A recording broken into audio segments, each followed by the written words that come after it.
Yep, very. And Whaimai, you wanted to comment. I just wanted to talk about the wholaunga because I had made a public statement about it. I really believe in having quality resources for our children. And I did raise a question at one stage to the review group at the Ministry of Education about why they opposed and with the money. So I'm speaking on my own information that I've gained from those people, that I have been told that it's paused, and there's a whole lot of resources that schools can order, and but that they're still sitting there not being ordered. And I did ask the question, and I have been told in front of the meeting that we're in, we attended, that the money is still there, but they are reviewing to make it better for our Pasifika bilingual students. And I am one of those people who have been writing and complaining about the quality of the wholaunga series, because I really want to have resources, but I want the quality resources for our children. And if that is the reason why I really go along with the reason why it is a pause, because we want the best resources. So if I may, we want quality resources. How do we get those quality resources? Yeah. This is the question we're here sort I have been try and get. Yeah. I think. And this Can you help us with that? Because we'd love to hear. Telling people the review group that I think that they really need to come out and ask the teachers in classrooms who are using the resources to get the great. Do you like that resource? To be honest, I didn't really like the resources. The illustrations don't really match the text. The translations and even the structure of the languages in some of the books was not really good for our children. So I never liked the resources. So and reviewers would be good. So I did write in. I did write some, because my concern was there were some illustrations in some of the books that were not right.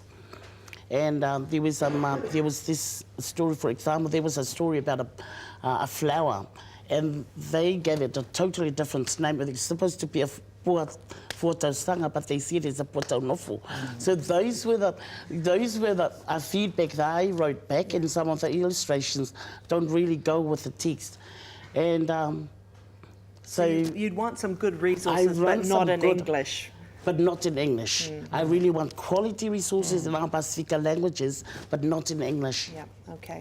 Not diverting the money that used to be used for them to producing English materials. We need high quality English materials too, don't we? Patisepa, did you want to ask a question? No, I was going to bet a horse, whether it's John's horse or Sef's horse. Sefita's horse. It was a really, really good, empowering discussion. I like the idea of the language survival, and quite like the idea of growing languages as Sevita has.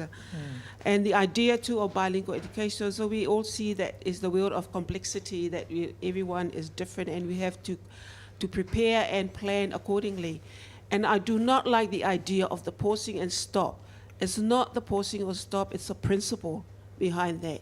It's the principle of using the Palangi people, or not the Palangi of South Pasifika, using that coercive power of putting a stop without consulting the community, and making too much generalization this afternoon. It's not really a healthy discussion, because those pause and those, whether it's pausing or reviewing, it needs to be well researched, and the community needs to be well informed about the process of doing that. That's I'm still trying to bet whether it's Sevita's horse or John's horse. Both horses are really good. Absolutely. And I think some of there were some concerns from here that you want to hear from parents and also the community about what your thoughts are on that. And I know we have got lots of academics and lots of other areas from departments, but if you are a parent and from the community, we'd really like to hear your thoughts and your questions based on that. So, I'm a parent. Now I'm going to ask the question as a parent, and I'm going to ask Sefita, because he's the one that's saying that we need to grow the languages. Safita, if that's the case, I mean, you were talking about putting everything on the table. I think we've been putting things on the table for so many years, and I think it's time now for us to take those tasks out of the table and do something about it. How do you expect to grow the languages if the resources are being pulled from where it should be? And perhaps isn't it time that collaborative efforts between the government and the community, because the community have been working so hard for so long, isn't it time that the government can now take ownership of that and help the community to drive it forward? Because otherwise, how else can you expect it to grow, the languages, that is? You've just heard a very small piece of the sort of, if you like, this is a microcosm of the debate that's likely to happen at higher levels, probably in the beehive, which is why I rely less and less on politicians to deliver this for us. And particularly if you're going to have the Ministry of Education and the universities become embroiled in a worthwhile discussion, but doesn't seem to be able to get us anywhere fast. The best way I can put it, while that's going on, there are things that we can do. And here's my answer to your question. The growing of a language that's becoming irrelevant calls for the speakers of that language to create the new vocabulary. You create that by translating from other languages, or you grow your own by looking into your own language and providing words that are unique to your language, so that the vocabulary is built from very, very few words, as we have in Tongan. I think we got 27,000 at the very most, to be able to compete. And once again, the threat to Tongan is not just not being able to speak Tongan, it's the preference for English. And the only way we could make Tongan become if you like, the default language, is to make Tongan operate as if it were English. And we can't do that if we don't grow it. Look at technology, look at health, look at medicine, look at anything that you wish to name. The fact that we don't even have words for some of the very basic concepts that are enjoyed by speakers of English and other languages tells us that we are throttling the language as we speak. Do you unthrottle it by creating new words, selling it? And I see there's a picture, a message out. What's the role of new media? Facebook, Twitter, texting.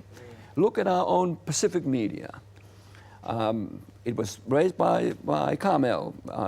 Thanks for having the infrastructure, the frequency, the equipment, but if we don't put speakers of our language behind the microphone to be able to get Tongans to explore the language, that is unlikely to get anywhere fast. At present, I think that the gatekeepers for language survival are predominantly our university educated.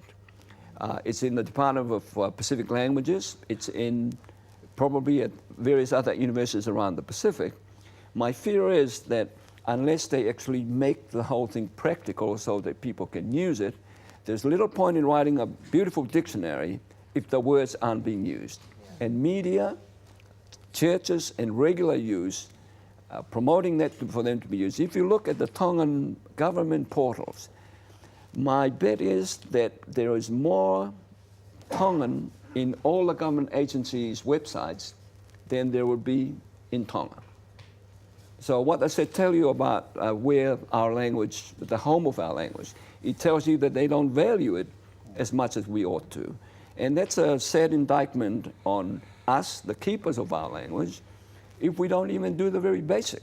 But Seth, I have to say that the government has spent probably $1.5 million commissioning reports from world experts about bilingual education and about what's needed to do to make the languages survive.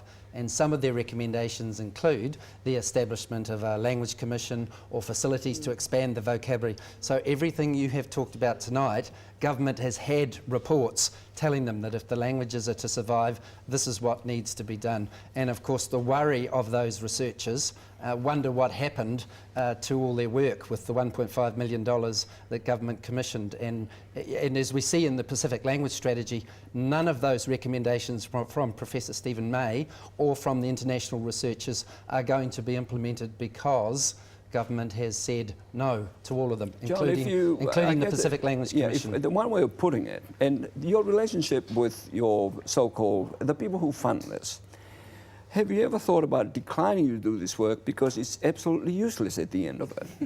I mean, doesn't that make a better point?